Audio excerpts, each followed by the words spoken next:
Le championnat de France des jeunes d'Agen 2024 touche presque à sa fin. On est ronde 8 et je vais partir dans la catégorie des moins de 12 ans pour aller voir le numéro 1 de la catégorie qui aurait pu jouer en moins de 10 ans, Marc Larry. Il a été champion du monde, il est 2182 en moins de 12 ans, il est tout jeune et il était opposé à Bassam Elzaïn, un jeune franco-libanais, plus de 1900 Hello. Marc avait les noirs, Bassam les pièces blanches. Et on va voir tout de suite ce que cela a donné. Est-ce que la hiérarchie du Hello a été respectée ou non? C'est ce qu'on voit maintenant.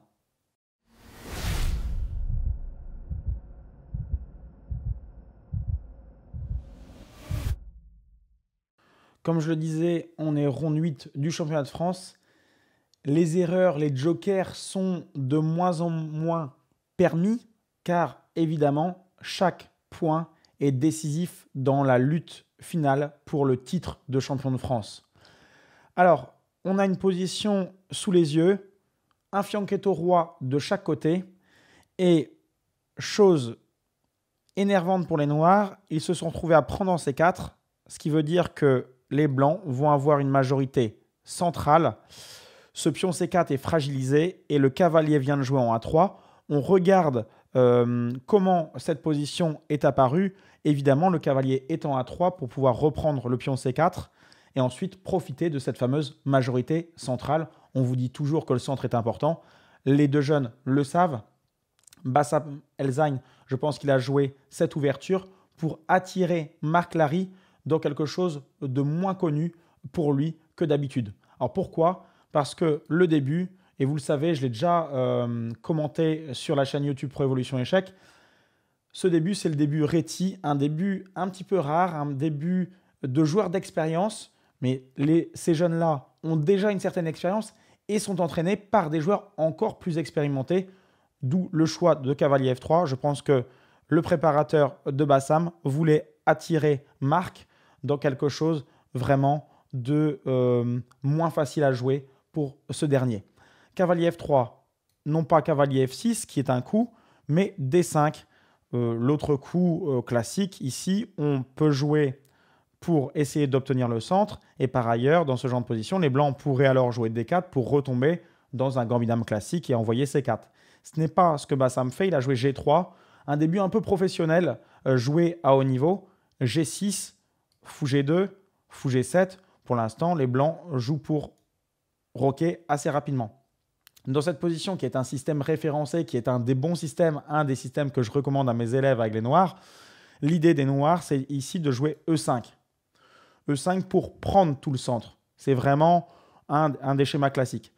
Donc sur petit roc, il y a E5 et on a une position assez agréable. C'est intéressant en tout cas. La partie n'est pas finie. Sur petit roc E5, D3 est généralement préconisé avec l'idée soit de jouer pour C4, soit de jouer pour E4.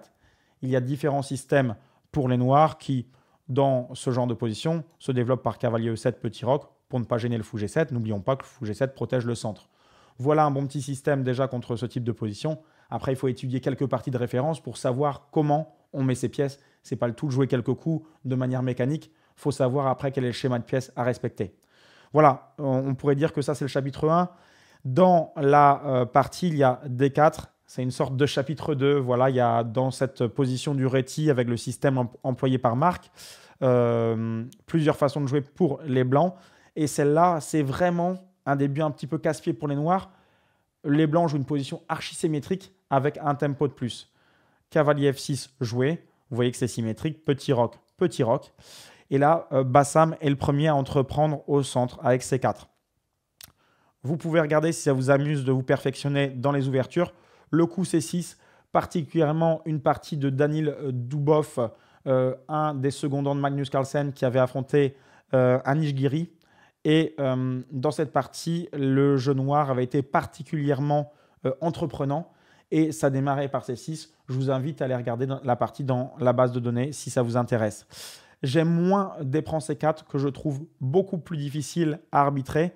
C'est-à-dire que les noirs dans cette position donnent le centre volontairement pour essayer de le récupérer ou taper le centre blanc, mais ce n'est pas si aisé à faire. Cavalier A3 joué. on arrive à la position que vous voyez tout à l'heure en introduction. C3, pourquoi pas, on ne donne pas facilement le centre au blanc. On essaie de casser un petit peu la structure de pion avec B prend C3. C'est un cas classique face au fou G7 d'avoir ce type de structure.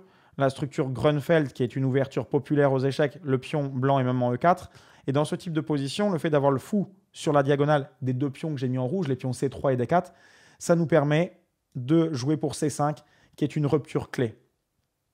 Et d'ailleurs, Marc connaît quand même ses classiques, il n'a pas joué C3 au hasard, il joue C5 derrière. Je ne suis pas persuadé qu'il connaissait parfaitement ce type de position, mais il connaît les grands thèmes. Preuve en est, la pendule, les deux joueurs pour l'instant n'avaient pas réfléchi avec 1h32, 1h33, alors qu'ils ont 1h30 pour démarrer la partie. Fou B2, on tient le centre. Pour l'instant, il ne se passe pas vraiment de choses. Cavalier C6, les coups mécaniques sont de sortie. Et Bassam comprend ici l'idée, il l'avait sûrement de toute façon préparé, tour E1, avec l'idée de jouer E4. Bien sûr, les blancs veulent s'approprier le centre, veulent jouer pour leur majorité centrale. C'est ici l'étude de la structure de pion, l'étude du squelette de pion qui va permettre aux deux joueurs de se différencier et d'adapter leur plan à venir, même leur plan de pièces. Là, je pense que Marc ne connaissait plus trop. Il a joué Dame B6. Même s'il l'a joué assez vite, je me demande s'il connaissait. Et là, la logique de cette position, c'était peut-être par rapport à ce coup piquant Dame B6 sur le fou B2, qui vise de ramener la tour D8 rapidement aussi pour taper le pion D4 et peut-être après jouer pour fou G4. On voit que Marc comprend l'idée de taper le centre. Pour moi, Bassam aurait pu jouer cavalier C4, coup très intéressant. Sur Dame B5, il n'y a pas de problème parce qu'on peut jouer Dame B3 et tenir notre cavalier avec tempo. On a toujours la majorité centrale. C'était une idée intéressante. Et sur Dame A6, on ramène le cavalier en D2. Qu'est-ce que ça change sur Dame B6? Maintenant, on pourra jouer tour B1 assez facilement. Si dans le diagramme initial, sur Dame B6, on avait joué tour B1 pour protéger le fou B2, c'est une énorme gaffe. Je pense que vous comprenez pourquoi. Et si vous ne comprenez pas, je vous l'explique. Fou F5, terrible. Ça attaque la tour B1. Ça empêche les E4. Il va falloir que je joue cavalier C2. Alors là, c'est plus des coups piquants, c'est des coups passifs. Et le fou pourrait très bien se mettre en E4 pour m'empêcher de jouer au centre. Il m'empêche déjà. Et on voit que les tours vont se mettre non pas en C8 directement, mais en D8, C8 pour que les deux tours travaillent sur les colonnes qui vont s'ouvrir ou les colonnes qui sont déjà ouvertes. Je parle de celle-là qui est semi-ouverte déjà pour la tour noire. Mais la colonne C est intéressante parce qu'il y a une tension de pion au milieu qui me donne envie de faire l'effort de mettre ma tour dessus tout simplement. On met les tours sur les colonnes ouvertes ou les colonnes qui vont s'ouvrir et non sur les colonnes fermées. Comme je dis des fois, des petits jeunes qui démarrent les échecs ou des adultes débutants. Ça marche pareil. Hein. N'oublions pas que ce soit adulte ou jeune, c'est les années d'échecs, les années d'expérience qui comptent. Donc des fois, il y a des adultes qui sont débutants, qui sont moins expérimentés que des tout jeunes qui ont démarré vraiment en couche-culotte les échecs. Dans cette position, Bassam joue quand même un coup qui fait sens. Il joue Dame C1. Il évite comme ça de se prendre le vis-à-vis, le rayon laser de la tour D8. Cependant, une des clés de cette position avec les noirs serait peut-être de rapidement prendre en D, de bouger ce fou-là en E6 ou G4 pour pouvoir jouer avec tour C8. Ça paraît assez logique. Ici, Marc continue avec tour D8. Ok, c'est correct. Mais Bassam ne s'en laisse pas compter. Il joue E4. Peut-être que Marc a joué un petit peu mécanique. Là, il fait C prend D, c'est très bien. Donc C prend D, on reprend au centre. Il n'y a pas de problème. Et fou G4. Tout ça, ça paraît logique. Les deux joueurs sont dans l'esprit de la position. Et cavalier C4 est joué. On voit ici que Bassam était sûrement encore dans ses connaissances. Ou alors, il sentait très bien, très naturellement la position. Tandis que Marc avait déjà dépensé 10 minutes. Ce qui veut dire qu'il n'est plus exactement dans ce qu'il connaît. Il joue Dame A6, il prend un tout petit peu de temps. Et là, Bassam va faire ce qu'il faut avec le centre. C'est-à-dire que quand vous avez le centre, il faut l'avancer. Il faut en profiter. Parfois, il faut le garder comme ça, E4, D4, pour contenir l'adversaire, le côté centre parfait. Et à un moment, si on se sent bien, on peut avancer le centre pour casser l'oxygène de l'adversaire, pour casser la mobilité des pièces adverses et décoordonner les pièces adverses. D5 joué, très belle tentative de désorganisation des pièces noires. Et ça va être payant, puisque sur ce coup-là, fou prend F3 a été joué. Ça fait sens ce genre de coup, puisque si je bouge mon cavalier, je peux peut-être prendre des cavaliers FE5 avec tempo à terme, et mon fou G4 peut finalement souffrir dans cette position. Maintenant que les pions sont en D5 E4, j'ai moins de place pour ce fou. Alors Marc a le bon réflexe de faire fou prend F3, fou prend F3. Et là, il va commettre la première bêtise de sa partie. Le coup à trouver, puisque j'ai checké comme à chaque fois, je vous le dis, à l'ordinateur, cette position, c'était le coup le plus actif, le coup le plus piquant. Et il a raté ici un coup très actif qui aurait gêné Bassam, à mon avis, qui n'était pas prévu par le joueur blanc. Il a raté tour A8. C'est hyper logique de sortir la pièce qui ne joue pas et de la mettre en rayon laser de la dame. Et là, c'est véritablement le jackpot, parce qu'on avait l'impression que ce coup était interdit à cause de D prend C6. Maintenant, vous devez comprendre ce qui se passe. Après tour prend C6, vous voyez qu'on crée un rayon laser favorable qui va sans doute nous permettre de reprendre en C4 dans de bonnes conditions. C'était très intéressant de jouer cela. Ça n'a pas été trouvé. Peut-être que c'était le moyen de s'en sortir dans cette position qui est quand même, quoi qu'il en soit, à l'avantage des blancs. Cavalier B4 joué, ça paraît bon avec une menace piquante. En réalité, par rapport au coup piquant, il faut trouver les coups de contre-attaque piquants. Et coup de pied, coup de poing, c'est vraiment la philosophie du jeu d'échecs. Il faut mettre la pression sur son adversaire. Il faut trouver l'initiative. Et pour ne pas perdre l'initiative, quand votre adversaire joue un coup piquant, il faut trouver un coup de contre-attaque. C'est le cas avec Dame C3. Ça contrôle la menace cavalier D3. Ça travaille sur le cavalier B4. Vous voyez quand même une précision chirurgicale de la part des blancs. Et en plus, on est au 17e coup. Le jeune Bassam n'a pris que 3 minutes pour jouer tout cela. Donc, c'est vraiment une grosse performance. Alors, 3 minutes plus le rajout de 30 secondes par coup. Tour C8, j'aime bien. C'est le bon état d'esprit côté de Marc. Il fait mal avec ce tour C8 à son adversaire. On pouvait quand même s'attendre à Dame prend B4 et sur tour prend C4, Dame B3. Ici, Bassam va faire un autre choix, fou E2. Il met en place un rayon laser sur la Dame A6 qui doit bouger parce que le cavalier B4 est en prise, elle est face à un rayon laser et surtout, on ne va pas aller chercher ce pion A2 qui paraît empoisonné. Si on fait un coup comme cavalier prend A2, certes, on attaque la dame, mais après Dame B3, on se retrouve à payer cette histoire. On va se retrouver extrêmement mal. B5 ne sauvera pas les meubles puisque le cavalier va s'enlever. On restera avec notre cavalier en prise. La dame derrière, on va perdre une pièce. Marc ne s'est pas laissé avoir comme un bleu à aller chercher le pion A2. Il a joué Dame A4, ce qui paraît vraiment intéressant. Et là, Bassam va jouer fou D1 pour gêner la dame. C'est pas évident là, à ce moment-là pour Bassam. Il est un petit peu en difficulté. Il a joué vite le début. Là, il prend 7 minutes. Et en réalité, je peux vous dire qu'il n'est pas mieux. Parce que là, Marc peut tout simplement jouer Dame B5, presser le cavalier C4. Et je pense que Bassam avait soit prévu de répéter avec fou E2, et on aurait pu assister d'ailleurs à une répétition, c'était possible, ou jouer fou B3. Mais attention quand même, n'oubliez pas que quand j'ai mis la dame en C3, je me suis mis dans le rayon laser du fou G7. On a l'impression que c'est un rayon laser favorable parce que j'ai un fou derrière et que ça fait donc une batterie. Mais le cavalier peut partir en A8 ou en H5 pour que cette batterie, finalement, soit contrée. Cavalier 8, c'est très malin pour d'ailleurs ramener le cavalier vers le centre. Et plus on échange dans cette position, plus l'oxygène va revenir côté noir, plus la gêne au centre, ou moins la gêne au centre va se ressentir pour les noirs. Donc échanger, c'est favorable ici. Dame D2 aurait été sûrement jouée. Fou prend B2. Là, on aurait vraiment une position intéressante. Cavalier prend B2. Je peux vous dire que dans ce type de position, on commence à voir pointer des idées comme E6. Il y a même des idées comme cavalier C2 fourchette et sur fou prend C2, dame prend B2. Bref, ça commence à vraiment aller. Donc, c'est assez marrant ce qui va se passer dans cette partie parce que sur fou D1, la position des noirs commence à être tout à fait correcte. On a même des coups comme cavalier prend D5 qui peuvent exister avec le cavalier C4 en l'air et la dame en l'air. Donc, on peut jouer des coups intermédiaires. Marc a beaucoup de choix. Il peut même jouer dame A6.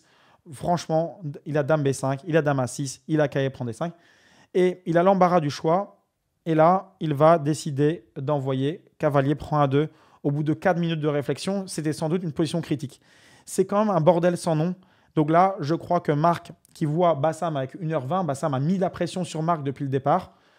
Marc, par un jeu précis, a réussi à embêter Bassam. Bassam a peut-être joué un tout petit peu trop vite les 2-3 coups précédents. Et Marc se dit, je vais lui mettre de la pression, je vais quand même jouer relativement vite, mais c'est hyper dangereux. On n'y comprend plus rien. Il y a ce cavalier-là en prise. Il y a la dame en prise. Ce cavalier-là est en prise, mais il attaque la dame. Donc, Marc a bien calculé les coups lambda. Hein, sur tour prend A2, il se dit, bon, il y a dame prend A2. Il se dit, sur dame qui bouge, je prends en C4. Si le fou prend A4, je prends en C3. Je récupère ma dame. Certes, mon cavalier est en prise ici, mais le sien aussi est en prise avec ma tour C8. Donc, Marc, semble-t-il, a bien calculé et a piqué un pion à Bassam. Sauf que Bassam, il avait prévu cette position, ou en tout cas, il a réfléchi, et il a trouvé un coup imprévu, dame prend F6. Le fameux coup intermédiaire, on peut dire qu'il l'a prévu parce qu'il l'a joué en quelques secondes, ce coup-là, si on regarde la pendule qui est toujours à 1h20. Donc, dame prend F6 joué, et maintenant, bah, c'est terrible pour Marc. Il a sa dame en prise. Donc, sur un coup, comme dame prend C4 pour enlever sa dame de la prise du fou D1, bah attention, la menace de Bassam, elle est présente ici. Dame prend G7, échec et mat. Donc, je suis obligé finalement de prendre la dame de Bassam. Donc, c'est facile à calculer pour Bassam. Fou prend A4. J'ai une pièce de plus avec les blancs. Ce fou ne peut pas prendre le fou B2 parce qu'il y a cavalier prend B2. Donc, pas de problème. Tour prend C4 est donc forcé pour remettre les pièces à niveau. Et là, c'est très simple. Plutôt que de faire tour prend A2 qui laisserait les noirs s'en sortir par fou prend B2, puisqu'alors le fou B2, la tour pourrait le prendre, mais en contrepartie, il y aurait le fou A4 en prise. Peut-être que c'est ça l'oubli de Marc. Bassam a joué fou prend F6. Fou prend F6 et c'est quasiment la fin de la partie parce que, certes, et c'est toujours peut-être le calcul de Marc, après tour prend A4, on rééquilibre le matériel, mais au bout, il y a fou prend E7. Et là, c'est un cas typique terrible. Le cavalier et la tour sont englués dans la position et ce pion-là devient énorme dans cette position. Je suis obligé de jouer tour D7 pour le contrôler. Et là, je vais me régaler. Fou F6 avec des menaces à terme de jouer pour tour C1 et d'aller mater le roi noir. Tour A6 joué. Et là, on peut se régaler avec les pions qui avancent. E5 joué pour maintenir le fou en F6. Si je prends D5, c'est très simple. Cette position, il n'y a pas de problème. Je joue tour prend A2, tour prend A2. Il faut que j'arrive sur les colonnes C ou D. Et là, maintenant, tour C1 avec le mat. Peut-être un petit peu difficile à voir de loin. En tout cas, c'est ce qui se passe dans la position. Sur tour A6, E5, Marc ne sait plus quoi faire. Il va se laisser à jouer cavalier C3. Tour prend A6, B prend A6. Et là, tout gagne hein, dans cette position. Mais particulièrement d'envoyer le pion à dame, E6. Pion prend. La tour de Marc est en l'air. Il tente un désespéré tour D1 et après fou prend C3. On n'a plus qu'à abandonner. Il a quand même essayé de continuer, mais il est complètement coincé. Son adversaire le coince complètement et Marc abandonne. Le pion est contrôlé. Partie fantastique vu l'âge des deux joueurs. Marc n'a pas démérité, mais sur un calcul, un jeu rapide, il a mis en l'air ce qu'il avait bien fait dans le début. Il faut reconnaître que Bassam Elzaïn a montré qu'il était capable de jouer très vite et ça a décontenancé Marc qui a quand même une grosse expérience pour son âge, qui a été champion du monde des moins de 8 ans. Donc, c'est riche d'expérience pour lui et Bassam montre que c'est un grand espoir aussi du jeu qui est certes plus âgé que Marc. On reparlera de ces deux joueurs qui sont véritablement brillants. Vous pouvez nous retrouver, si vous le souhaitez, ce dimanche matin pour le reste du championnat, c'est-à-dire la dernière ronde, la ronde 9. Si vous ne connaissiez pas encore la chaîne Pro Evolution Échecs, j'espère que ces revues de partie vous ont plu. N'hésitez pas à vous abonner.